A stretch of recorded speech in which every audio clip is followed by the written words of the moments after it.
All right, hi everyone. Welcome to Business Ethics, or for those of you in the financial uh, prefix class, special topics in finance, welcome to Business Ethics as well. We're going to go through the syllabus real quick. I'm going to show you how the course is set up. I'm going to show you how our discussion activities are going to work, and I'll try to be as concise as possible, but I have a tendency to run on a bit. So let's go ahead and get started. First of all, there are three different copies of the syllabus.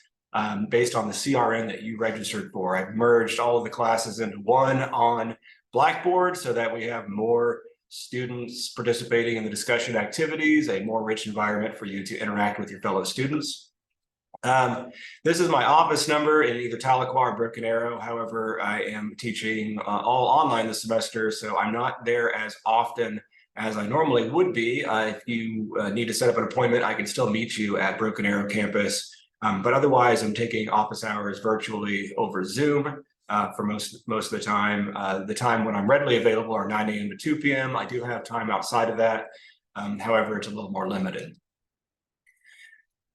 In this class, I'm going to go ahead and skip down, make sure you are reading the syllabus as far as the learning outcomes go, but I'm going to skip down to the stuff that you definitely need to know as far as just getting started in the class goes. So the textbook we're going to be using is Business Ethics. The company is OpenStax, is the publisher of this. And this is a free textbook. It's available as an ebook online. I've got the link here. There's links all over the Blackboard page in each learning module. There's a sidebar on the side of Blackboard where you can click on it. There is no reason for you to buy a physical copy of the textbook unless that's just your preference. I have a copy of it because I like to quickly scan through it or have it next to me at times. But if you don't mind using an ebook, it's free. So don't spend the money unnecessarily. If you prefer a physical copy, it's fairly cheap as far as textbooks go. They sell exclusively through Amazon. I think it's like $17.50 for a paperback copy on Amazon. Our bookstore occasionally has them in stock, but they don't stock that many of them. So with 70 people in the class this semester, it's possible they've already sold out. So let's move right along then. Grading policy. We have 7 weeks of learning our textbook. And so there are 7 chapter quizzes and 7 discussion activities. That's 1 per week for each of the first 7 weeks. Week 8 is going to be for your comprehensive final exam. That'll include all chapters 1 through 10 plus the epilogue chapter. There also will be a course learning assessment. This is set up by the university for all classes in which there are multiple instructors potentially teaching the class, so that we make sure that you're learning at least the main student learning objectives in each class. That will be due by week 7 as well. That'll be in the module 7 folder, and then module 8, the 8th week, will be your final exam. As you can see, all the points add up to 1,000. However, if there's, for some reason, some outside unforeseen event, maybe one of these activities doesn't happen because of some issue with Blackboard or whatever, right? If for whatever reason there aren't 1,000 points possible by the end of the semester, it'll be based out of however many were available as a percentage, right? So let's say that we end up not doing the one of the chapter quizzes because of an issue, right? So now there's only 960 points possible. Your grade is going to be the points you earned out of 960.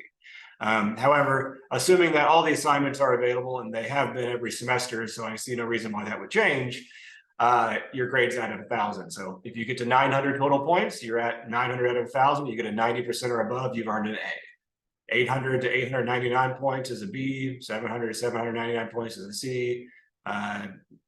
And so on, right?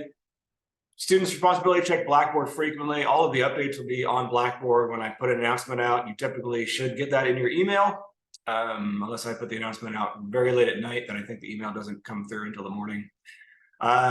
Everything you submit is going to be on Blackboard. Even our video discussions, which you're going to be doing on another site, you're going to be posting a link to it on Blackboard in the discussion panel. No assignments will be accepted via email. You can't email it to me and say, I had an issue, will you grade this? The answer is no. It's university policy. We do not accept assignments via email. You need to be able to submit it on Blackboard. Plagiarism. There's going to be some writing assignments. There's going to be some video discussions in this class. If you plagiarize someone else's work, meaning you're passing off something that somebody else did as your own, you're going to get a 0% on that assignment. This is your only warning on that. No additional warning. 0% on that assignment. If you do it a second time after you've already received a 0% for the first assignment, you're just going to fail the class automatically, regardless of the amount of points you've earned. So just please don't do that. For the discussion activities, I'm looking at for 1 to 3 minutes of original thought on whatever the prompt is. That's all I'm looking for. When you're responding to someone else, I want you to react to what they've said in your own words, and not just go on to one of these homework helper sites and copy something from the comment board. That's easily detectable, and you will fail the class if you do it twice. Please don't do that. I want you to pass. Your responsibility to complete your work on time. No late work is accepted. I've got it bolded and highlighted here. No late work is accepted. Now, the quizzes are going to be unlocked starting with week 2. I'm going to unlock all of them. So if you want to work ahead, feel free to work ahead on any of the quiz activities. The discussion board activities will only be available during that week. You cannot post early, you cannot post late on the discussion board. They will only be available for that module time frame. I want to keep the discussions on track. I don't want you to forget to come back to your original post and reply to others, or forget to come back and do the responses. So those will only be available each of the 8 weeks of the class. But the quizzes, once we get past this first week, starting a week from Monday, I'm going to unlock all of the remaining quizzes at once. Feel free to work ahead on that if you'd like, to make sure that if you have something big planned this fall, that you're able to get it all done on time. All right, let's move right along to the class calendar. So as you can see, we've got due dates set up every week. There's no surprises. This is exactly what you can expect. Discussion activity every week, quiz every week. There are a few weeks, because there's 10 chapters in this book that we're going to cover and only 7 weeks to do it.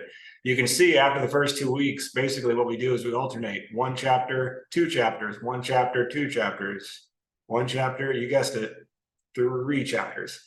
Although this epilogue is a very short summary of what you previously learned. There will be some parts of this epilogue on your final exam, but the quiz itself will only be over these 2 chapters. Also, I want you to pay attention to the fact that items are due at the end of each week. However, right here, you can see a 2-week jump. That's because Thanksgiving is in the middle of this. So basically what's going to happen is that this module is going to open up on November 20th, but then you're going to have 2 weeks to get it done. So I'm factoring in that Thanksgiving break. Probably aren't going to get any work done during that, nor should you need to. But then you have, that Monday and Tuesday prior to us actually officially going on break to get work submitted. All right, so that's that. And then your finals week, you've got a comprehensive final exam. What's going to happen is that it's going to open Monday morning, which is December 4th, and then it'll close December 7th. That gives you a 4-day window in which to finish your final exam. And then you're done. Everything else is due prior to that, and then you'll have an automatic grade once you finish your final exam. You'll know what you got in the class, and then I'll post grades on Friday. And then finally, information as far as dropping this class and getting a refund, or withdrawing with an automatic grade of W. Automatic grade of W means you're guaranteed a grade of W for withdrawing prior to November 21st. However, after that, you can still receive a W, but you have to be in a passing grade at the time that you try to withdraw. It has to go through the instructor approval for withdrawal, and you're only given a W if you were passing. If you were failing the class at the time you withdraw after that, you still do not get a W or an academic withdrawal. So just that's what that means with automatic graded W. But I think you're all going to do well. All right, a little spoiler for how the videos are going to work. I'll come back to this when I get to that section. So let's take a look at Blackboard. This is what it's going to look like for you. In the learning modules folder, you'll see that all the folders are set up already. It tells you what's due and what weeks they're due, or what the due date is, what time they're due, what chapters. If you click on any of these links, it's going to take you right to the textbook, where you can go right to chapter 3. If you want to flip through the textbook, you can click on business ethics textbook right here and go down to whatever chapter you're trying to go to. So I've got links set up everywhere on the on Blackboard for this. Let's look at learning module 1, the week that we start the class in. So You're going to have an overview here, tells you what you need to get done. It's going to have your case study, which you'll need to review. That's listed right here, just a single Word document that talks about, this is basically copied from your book. There's more information in the book, and then it talks about a specific article. That's a link to that article from the textbook, and then give you an idea of what it is you're going to be answering on the discussion board post. You can see the discussion activity. Here's all the instructions here. You're going to start by navigating to flip.com through this link, and this link is going to take us to the business ethics classroom on flip.com. When you get to this, you're going to want to click continue with Google and then use your NSU email account, right? That's going to take you to our main page. Now you've got business ethics, and then you've got modules 1, 2, 3, 4, 5, 6, and 7. When you are going to record your video, you'll click on module 1 discussion for this week's module, and you'll click on record. Once you're finished recording, you're going to get a recording here with everything you've said, and then you're going to click on the share button in order to share this post. Actually, it's thinking that it's not me, so it's not popping up the share button, but 1 second. All right, here we go. Couldn't click back on the tab because I've got the share portion of my screen covered up the tab. So when you finish recording your video, you're gonna get this share video button. You can just click on this up arrow, click on copy link, and that's going to give you a link directly to your post. Once you have that link, you've recorded your video, you've got the link, you're just going to go right back onto Blackboard. Let's get back to Blackboard here. You go to discussion board and discussion activity 1. Okay, you can see the instructions are listed here. Again, it does tell you here under the instructions, create a new thread in this week's discussion forum with your first name, last name, and DB number as the title. So Brian Vickers DB1 is how I would post this. You just put your first name, last name, and then DB1. Next week, DB2. Next week, DB3. Right? That's how you post your title. So you click on discussion activity, create a thread, and then I would just write Brian Vickers DB1, and then all I need to do is post that link. Once that link is posted, I hit submit, and I'm done. Okay, I've posted my video. Then, as other students post their videos, you need to go into those threads and click on the link to watch their videos, add replies according to the rubric. Make sure you go back to your original post yourself, and as people reply to you, that you're replying back to them and keeping that conversation going and keeping it engaged. So that's how the discussion activities work. You're going to record the video, you're going to post the link on here, and if you click on discussion board rubric, it'll download the rubric for you so you can see exactly what you need in order to get maximum points on this. So I'm going to go ahead and open this up real quick and show that to you. A couple of things. There's 3 sections you're graded on: format and logical progression of the video, depth and relevance to the topic, and then contribution to class knowledge. That's going to earn you anywhere from 0 to 12 points in each of those 3, which adds to 36.